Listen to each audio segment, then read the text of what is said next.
The dog stopped first. Not barking, not growling, just frozen, one paw lifted, breath fogging the air. 10 feet ahead, half buried in snow, a gloved hand broke the white surface like a signal flare no one was meant to see. The man knew then this wasn't a rescue that ended cleanly. Some choices only leave scars. Before we begin, tell us where you're watching from. Drop your country in the comments below. The snow had been falling long enough to erase intention. Trails disappeared within minutes. Sound died before it traveled. The forest felt sealed, like a held breath that never released. The man moved carefully, weight balanced, each step placed with the patience of someone who had learned what rushing cost. He wasn't on a mission. He hadn't been for years. This was supposed to be a quiet hike, the kind that kept the noise out of his head. Beside him, the dog worked without instruction. A thick-coated K9, older now, movements efficient rather than fast. His nose cut low through the cold air, tracking something faint enough that a human would have dismissed it as nothing. The leash hung loose between them, more habit than control. They had turned back once already. The weather was worsening, visibility thinning. The smart decision had been made. Then the dog stopped. Not alert, not aggressive, just still. The man followed the dog's line of sight and saw the shape in the snow that didn't belong. A dark curve beneath the white. A sleeve. A shoulder. Too straight to be drifted. Too deliberate to be chance. He knelt, brushing snow away with bare hands despite the cold biting through skin. The fabric underneath was green. Official. Heavy-duty. The kind meant for people who worked outdoors because staying alive was part of the job. A forest ranger. Alive. Barely. The man felt the familiar shift inside him. The narrowing. The moment where everything else stopped mattering. He checked for breathing. Found it shallow. Uneven. The dog moved closer, pressing his body against the ranger's side, sharing heat without being told. The storm didn't care, but the man did, and caring meant staying. Getting her out wasn't the hard part. Not yet. The hard part was realizing where she'd been found. She wasn't near a trail, not near a station, not anywhere someone would reasonably collapse by accident. The terrain dipped sharply here, a natural bowl where cold settled and stayed, a place snow collected deeper, heavier, a place you didn't wander into unless you were already in trouble or trying not to be seen. The man cut away the snow around her torso and legs, working methodically, talking quietly even though she couldn't hear him. Not encouragement, orientation, the way he'd learned to speak to people when panic made words useless. The ranger's face was pale, lips tinged blue. One boot was missing, the other barely attached. Her hands were stiff, fingers curled inward like they'd given up the fight before the rest of her had. The dog whined once, low and controlled, then shifted position to block the wind. The man checked her pulse again. Still there. He lifted her carefully, testing weight, balance, the risk of moving someone who might have injuries he couldn't see. She groaned faintly, a sound so quiet it almost disappeared into the snow. That sound decided it. He didn't have the gear for a long evacuation. No sled, no backup, just his pack, the dog, and a cabin nearly a mile away. Assuming the storm hadn't erased the route entirely. He wrapped her in spare layers, secured her to himself with rope, and adjusted his stance until her weight settled against his center. The dog took point without command. As they moved, the man noticed something else. Tracks. Not hers. At least 2 sets, partially filled with snow but still readable if you knew how to look. They didn't lead away in panic. They led away clean. Someone had walked out of here and left her behind. The wind picked up halfway back. It came sideways, sharp enough to sting exposed skin, loud enough to drown out thought. The forest closed in, trees bending under the weight of snow, branches shedding white in sudden, blinding bursts. The man leaned into it, legs burning, breath controlled through clenched teeth. The ranger's breathing faltered once. Then again. He stopped immediately, lowering her carefully, shielding her body with his own while the dog pressed in from the other side. The man checked her airway, rubbed warmth back into her hands, adjusted layers without stripping too much heat away. Her eyes fluttered open for a moment, confused, afraid. She tried to speak, couldn't. "Don't," he said quietly. "Save it." She focused on his face, then on the dog. Something steadied in her expression. Not relief, recognition. She nodded once, barely. They moved again. The cabin appeared late, later than it should have. Half buried, dark against the white, smoke long gone from the chimney. The man felt tension release only after the door was closed behind them. The wind cut off like a switch flipped. Inside, he worked fast. Fire, dry layers, controlled heat, no rushing. Hypothermia punished impatience. The dog stayed close, positioning himself between the ranger and the door, ears tracking the storm even as his body relaxed. The ranger's breathing stabilized. Color returned slowly, painfully. Only then did the man allow himself to look at her injuries properly. Bruising along her arms. Rope burns at the wrists. Not from falling. From being held. She came back in pieces. First awareness. Then pain. Then memory. Her name was Mara. She said it once, voice rough, then closed her eyes again as if that much truth was enough for now. She didn't cry, didn't ask questions. She cataloged the room instead. Exits, supplies, the dog, the man. Professional even like this. When she finally spoke again, it wasn't about what had happened. It was about what hadn't. "They didn't take my radio," she said quietly. "They smashed it." The man didn't respond. He didn't need to. "They knew where I'd be," she added. "They waited." Her jaw tightened. Not fear. Anger held in check by exhaustion. She told him enough. Not names. Not motives. Just the shape of it. Illegal activity she wasn't supposed to notice. Reports that stopped moving once they were filed. A warning delivered without words. Hands. Rope. Snow. "They didn't have to stay," she said. "They knew the cold would finish it." The fire cracked softly. Outside, the storm eased just enough to let sound travel again. The dog lifted his head, ears angling toward the tree line. The man followed his gaze. He hadn't asked if anyone would come looking. He already knew the answer. They came at dusk. Not loud, not fast. Careful enough to think they were invisible. The dog knew better. His body went rigid, breath slowing, attention sharpening toward the rear of the cabin. The man moved without speaking. He secured Mara deeper inside, reinforced the door, killed the lantern. Darkness settled, broken only by the fire's low glow. Footsteps crunched outside, paused, shifted. A shadow crossed the frosted window. The man waited. When the door handle moved, he was already there. The confrontation was brief, controlled. No shouting, no chaos. Just pressure applied where it mattered until resistance collapsed into compliance. The intruder was younger than expected. Not reckless, not cruel, just efficient. Someone used to being sent where consequences didn't reach. The man bound him, disarmed him, and dragged him clear of the cabin. When he returned inside, Mara was watching. Not afraid, measuring. "You didn't have to," she said. He met her eyes.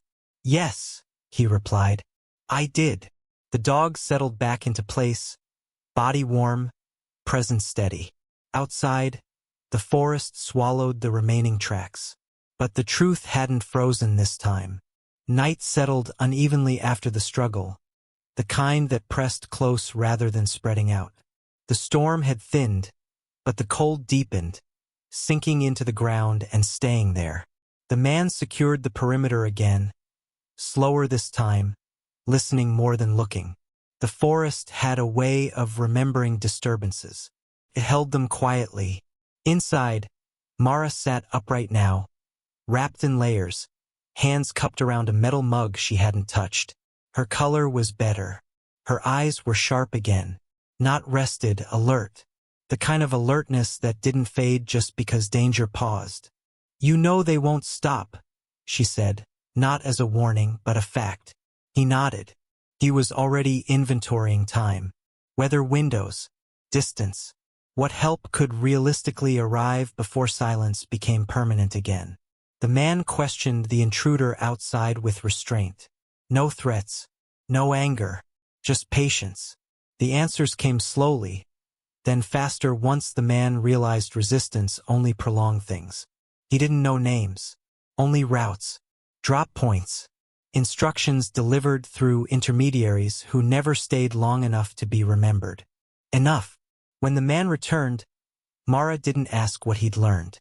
She watched his hands instead, noting how steady they were, how practiced. She recognized that steadiness. It wasn't confidence. It was acceptance. "They'll erase this," she said. "They always do." The dog shifted closer to her, resting his head against her knee. She flinched at first, then relaxed, fingers curling instinctively into his fur. "Not tonight," the man replied. And for the first time, Mara believed him, not because she trusted the system, but because she trusted the cost in his voice. Morning didn't arrive cleanly. It crept in through thinning cloud, light diffused and cold, revealing a forest scrubbed smooth by snow. Tracks from the night before were already softening, edges blurring. Evidence didn't last long out here unless you carried it with you. The man packed deliberately, supplies redistributed, weight balanced, no wasted motion. He left the cabin standing but stripped of anything that could be used against them. Mara watched, understanding the logic without needing it explained. "You're not taking me to a station," she said. "No," he agreed. They moved out before full daylight, the dog ranging ahead, checking wind, checking silence. Mara's pace was slower than she wanted, faster than she should have been able to manage. Pain showed in the tightness of her jaw, not her stride. As they crossed a ridgeline, the man stopped. He scanned the valley below, noting unnatural lines in the snow, compressed paths where no animals traveled. Vehicles had been there. Recently, Mara saw it too. "That's where it connects," she said. "Everything funnels through there." They didn't discuss options. There weren't many. Retreat meant disappearance. Advance meant exposure. The man adjusted his course toward the ridge, choosing elevation over speed. From above, patterns showed themselves. Tracks converging. Equipment marks hidden beneath snowfall thin enough to lie, thick enough to mislead. The dog froze again, tail low, ears forward. Below them, engines idled. Mara exhaled slowly. "They're still working," she said. "Yes," the man replied. "Which means they think you didn't survive." He looked at her once. "Let's keep it that way." They waited. Time stretched thin in the cold, minutes measured by breath and muscle tension. From the ridge, the operation below unfolded with quiet efficiency. 2 trucks, no markings, men moving with the confidence of routine, not urgency. This wasn't cleanup. It was continuation. Mara documented everything she could. Angles, timing, identifiers etched into metal where uniforms stayed clean. Her hands shook only when she paused, never while she worked. The man watched the perimeter, not the center. He knew better. Threats rarely announced themselves where attention was focused. The dog stayed low, body pressed to the snow, eyes tracking movement with disciplined patience. When the first man broke from the group and started up the ridge, the decision was already made. The man shifted position, exposing just enough movement to draw pursuit, then vanished downslope along a line that forced footing to betray confidence. The encounter was brief, controlled, no spectacle. The man disarmed and restrained without striking more than necessary. The captive struggled once, then stopped, recognizing experience when he felt it. From the ridge, Mara kept recording. She didn't look away. The remaining men withdrew, not in panic, in calculation. When silence returned, it carried weight. The man secured the captive and retrieved what he needed. Devices, routes, proof that couldn't be dismissed as coincidence. Mara lowered her camera and finally allowed herself to sit. "They'll come back," she said.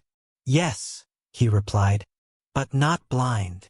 The dog returned to her side, steady as ever. Above them, clouds shifted, revealing a narrow window of clear sky. It wouldn't stay open long, but it was enough. They didn't linger after the withdrawal. Lingering invited mistakes, and mistakes invited erasure. The man set the pace downhill, choosing routes that bent rather than cut straight, letting the forest fold around them. Mara followed without complaint, conserving strength, her awareness sharp despite fatigue pulling at her edges. They moved parallel to the valley instead of toward it, staying high enough to see without being seen. The captured device weighed heavy in the man's pack. Not for its mass, but for what it represented. Proof rarely survived long enough to matter. He treated it accordingly. By mid-morning, the cold settled deeper into Mara's joints. She stopped once, not from weakness but calculation. He waited without pressure. The dog pressed close, sharing warmth, his breathing steady, anchoring the moment. "I can keep going," she said. "I know," he replied. "We're still stopping." They adjusted layers. Water, calories, small things that decided outcomes later. From a narrow overlook, they watched a second convoy arrive below. Different vehicles. Same discipline. The operation hadn't paused. It had adapted. Mara's jaw tightened. "They'll bury this," she said. "They always do if no one forces the ground open."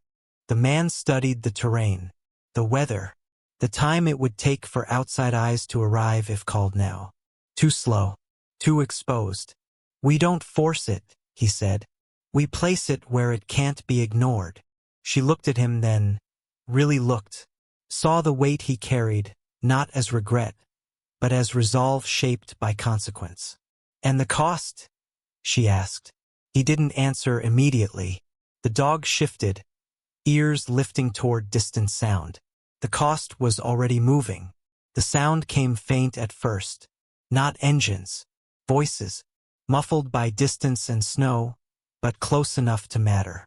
The man guided them off the ridge and into a stand of trees where shadows layered thick and sightlines collapsed. He positioned Mara behind cover, adjusted the dog's placement, and waited. 3 figures emerged between trunks, moving cautiously, scanning ground more than horizon. They weren't hunters. They were sent to confirm absence. The man stepped into view deliberately. The pause that followed told him everything. Recognition flickered across one face. Not of him, but of the situation. This wasn't supposed to be complicated. The confrontation stayed quiet. It always did when everyone understood the stakes. The man didn't threaten. He didn't explain. He applied pressure where certainty lived. 2 retreated. 1 stayed, frozen by the realization that escape required permission he no longer had. Mara recorded from concealment, hands steady, breath shallow. She captured faces this time, not for drama, for accountability. When it ended, the forest closed in again, indifferent as ever. They didn't keep the second captive. They took what mattered and let fear do the rest. Fear traveled faster than snow. By afternoon, clouds thickened again. The weather would erase today by morning. They moved toward a narrow access point known to few, where signal occasionally broke through long enough to matter. The man adjusted the device, shielding it from cold, aligning timing with instinct rather than certainty. When the signal finally caught, it held just long enough. Mara exhaled, the sound unsteady. "That won't stop them," she said. "No," the man replied. "But it changes who has to answer." The dog lifted his head, ears alert. The forest listened. So did the world beyond it. The response didn't arrive with urgency. It arrived with caution. Hours passed after the signal slipped through, the forest settling back into its rhythm as if nothing had been disturbed. Snow resumed its slow, deliberate fall, softening edges, muting sound. The man didn't mistake the quiet for safety.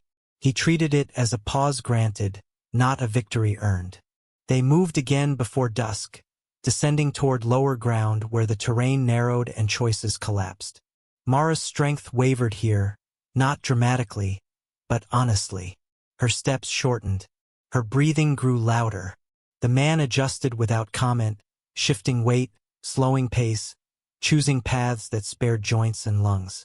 The dog stayed close now, no longer ranging far ahead. His role had changed from scout to anchor. They reached an abandoned service structure just before nightfall. Concrete, reinforced, forgotten, the kind of place built for utility, then left behind when budgets shifted and priorities followed. The man checked it carefully before allowing Mara inside.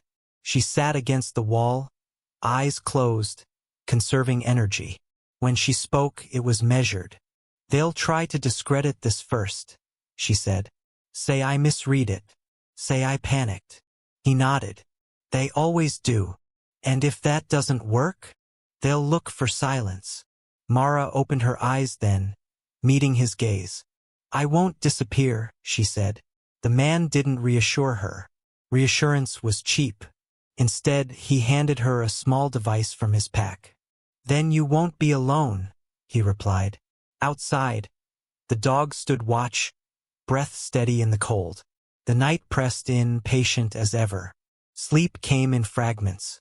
The man rested lightly, back against concrete, senses tuned outward. He woke at every shift in sound, every change in the dog's posture. Years had taught him that rest was something you borrowed, not something you owned. Mara slept harder, exhaustion finally pulling her under. When she stirred near dawn, pain followed awareness quickly. She didn't complain. She simply adjusted, testing limits quietly, cataloging what still worked. They moved before full light. The terrain ahead flattened into a corridor shaped by old maintenance roads and natural drainage. Snow lay thinner here, packed by wind rather than drifted. Tracks would last longer. So would mistakes. Halfway through the corridor, the man slowed. The dog's ears lifted. Not threat, presence. They weren't alone anymore. A vehicle appeared at the far end, idling, lights low. Not approaching. Waiting. Mara stopped beside him. "That's not them," she said. "No," he agreed. "It's worse." The man raised his hands slowly, visible, controlled. The vehicle door opened. A single figure stepped out, posture rigid, movements rehearsed. Authority without insignia. They spoke briefly, quietly. No names exchanged. No trust implied. The offer was simple. Protection in exchange for containment. Truth filtered through channels that softened impact. A resolution that preserved order. Mara listened without interruption. When it was over, she shook her head. "That's not justice," she said. "That's maintenance." The man watched the official carefully, then lowered his hands. "We're not interested," he said. The vehicle idled a moment longer. Then it left. The corridor felt colder after that. The choice narrowed everything. Once refused, there were no more buffers. No intermediaries pretending neutrality. The man felt the weight settle fully now. Not as fear, but as clarity. This was the line he'd stepped over years ago and never fully returned from. They altered course again, heading toward higher ground where weather punished pursuit and visibility betrayed movement. The dog worked harder here, muscles burning beneath thick fur, but his focus never slipped. Mara faltered once, catching herself on a tree trunk. The man was there immediately, steadying without fuss. "I'm still useful," she said, sharper than intended. "I know," he replied. "That's why we're slowing down." They reached a ridge by late afternoon. From here, the land opened wide, valleys stretching out beneath cloud-shadowed sky. Movement below caught Mara's attention first. Multiple vehicles. More than before. They're consolidating, she said. Getting ahead of exposure. The man studied the pattern, noted spacing, timing. He recognized the behavior. This wasn't cleanup anymore. It was preparation for denial. He handed Mara the last of the recorded data. If something happens, he said, this goes forward without me. She didn't accept it immediately. What about you? He met her eyes. I'll buy time. The dog pressed against his leg, sensing the shift. Mara took the data. No speeches, she said. No heroics. He nodded once. Below them, engines cut out. Silence followed. The most dangerous kind. They separated cleanly. No lingering. No looking back. Mara moved along the ridgeline, guided by terrain and instinct, the dog staying with the man until the last possible moment. When the man finally gave the signal, the dog hesitated, then obeyed, falling into step beside Mara without sound. The man remained. He positioned himself where the land forced approach into narrow channels, where snow hid ice and confidence betrayed footing. He didn't prepare for a fight. He prepared for delay. The first contact came as expected, probing, controlled.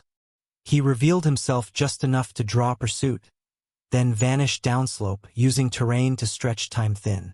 Shots cracked once, twice, not aimed to kill, to pressure. He moved faster than they anticipated. Not because he was stronger, but because he accepted risk they couldn't afford. He disabled one vehicle, redirected another, forced recalculation. Minutes passed, then more. Above, clouds thickened. Snow resumed. When they finally cornered him, it wasn't dramatic, just inevitable. He stood where retreat ended, hands visible, breathing steady. They didn't strike him. They didn't need to. They bound him and moved him away from the ridge, away from where evidence traveled.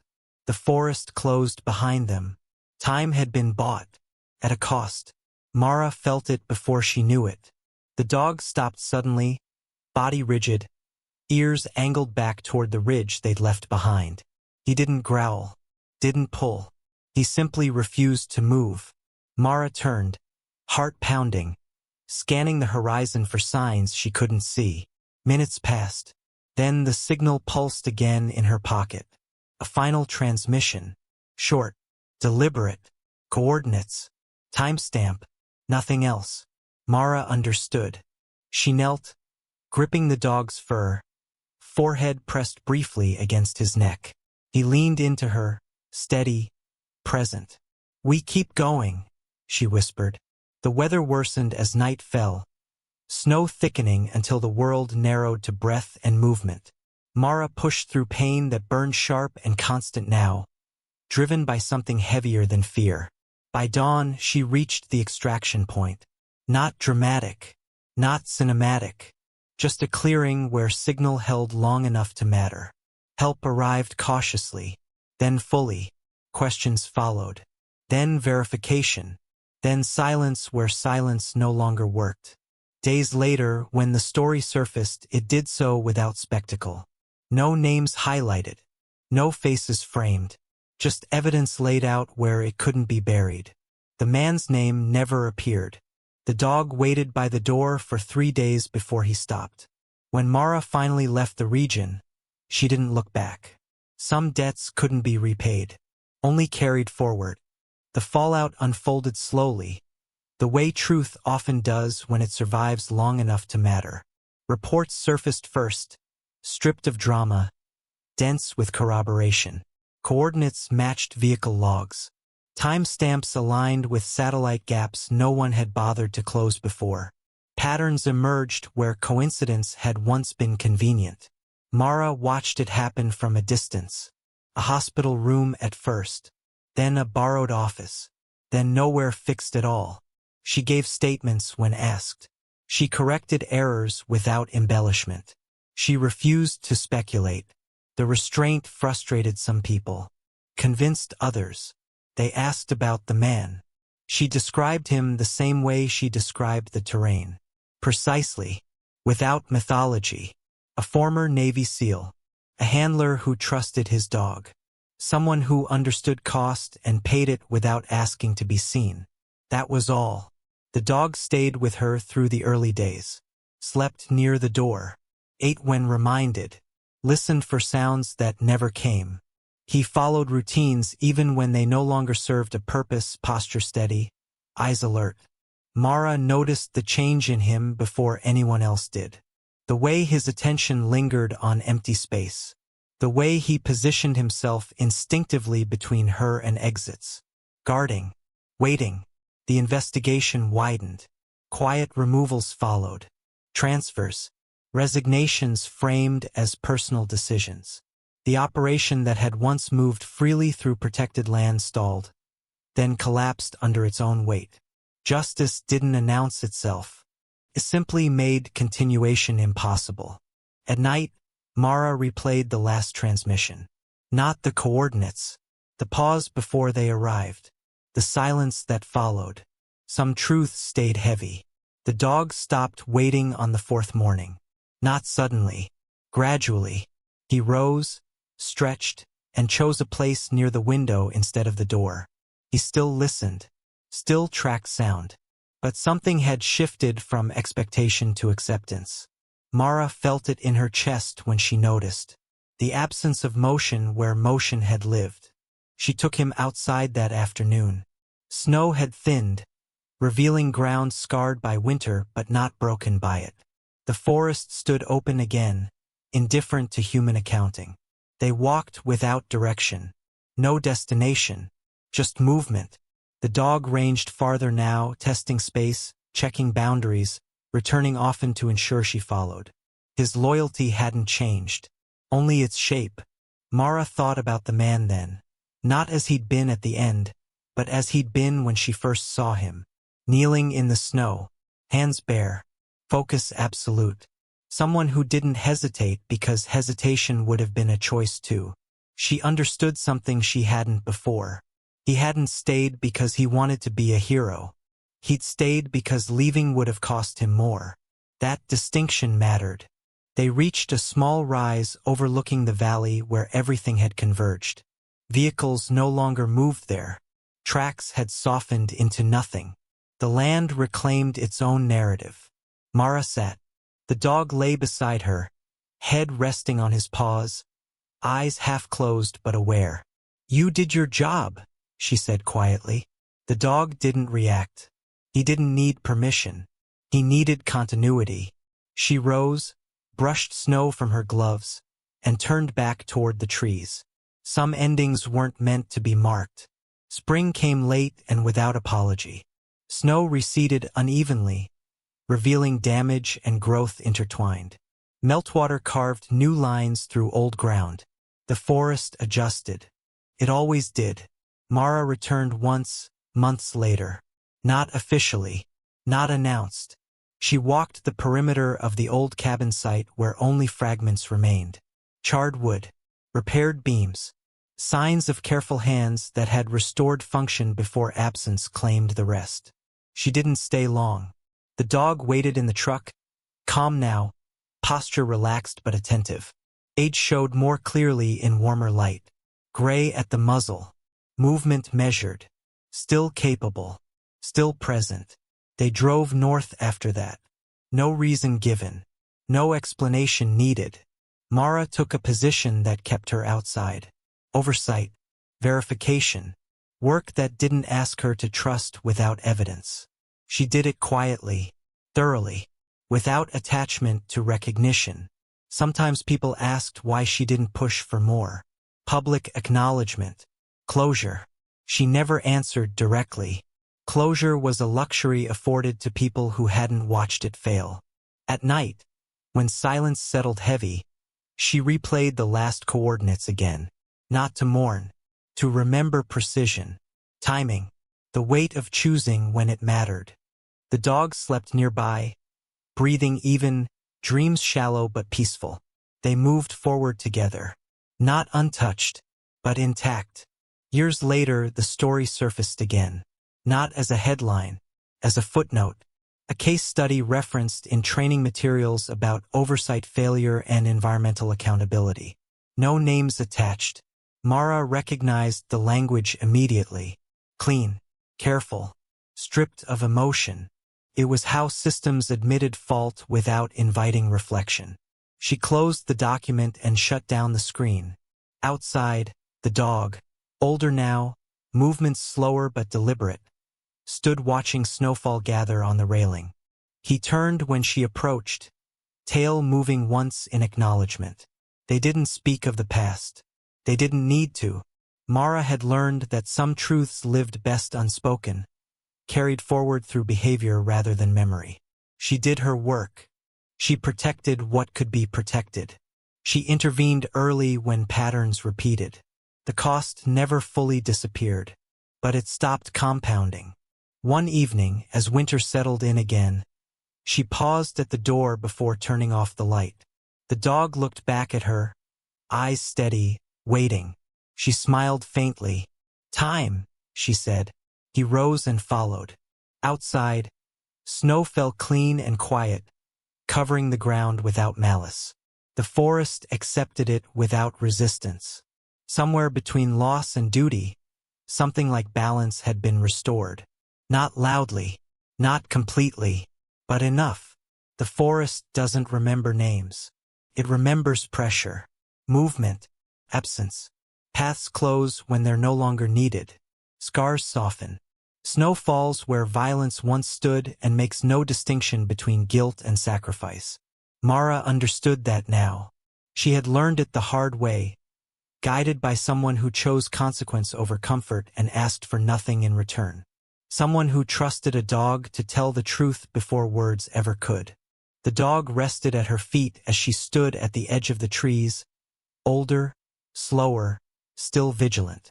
His presence remained a constant, quiet, grounding, unremarkable to anyone who didn't know what it meant. She stepped forward into the forest. Not to hide, not to chase ghosts, but to continue. Some stories don't end with justice delivered or wounds healed. They end with responsibility accepted and carried forward, unseen but intact. That was enough. Some choices are never witnessed. Some sacrifices are never named. If the story stayed with you, let it stay a little longer. Subscribe, like, or turn on the bell if you want more stories like this. And tell us in the comments what this one meant to you, or where you're watching from. Thank you for listening.